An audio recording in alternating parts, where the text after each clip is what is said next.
peut dire que, d'une certaine façon, Arte a été mon canal du drapeau rouge, puisque j'y ai passé 20 ans pour faire une œuvre immatérielle. Il ne s'agit pas de transporter des cailloux ou de creuser un canal dans une montagne. Enfin, il s'agit de rapprocher deux peuples qui se sont fait la guerre, enfin de contribuer à les rapprocher par un travail justement culturel. Ça prend du temps. Voilà. Donc je suis très sensible à la question du temps. Et je crois que si je n'avais pas eu cette durée, cette longévité à la tête d'Arte, j'y serais pas arrivé. Et je pense qu'il faut regarder l'affaire du canal du drapeau rouge aussi comme ça. Il a fallu 10 ans au moins, mettons 15 même, pour le construire et faire que enfin l'eau jaillisse dans les champs.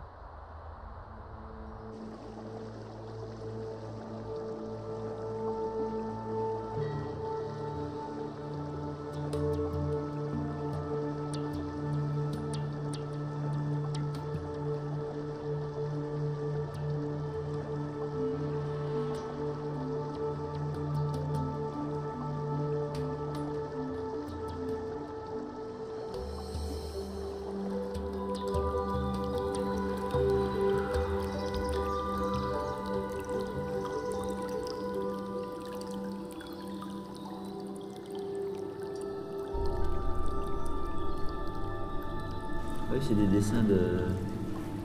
这是我们当地老百姓画了一个女娲补天的故事。相传啊，在远古时代，天塌地陷，是女娲用五彩石补好了天上的铺，那地上的生命呢，才得以安居。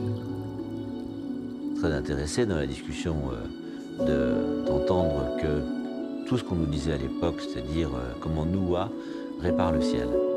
C'est une façon très chinoise de parler de ces sujets.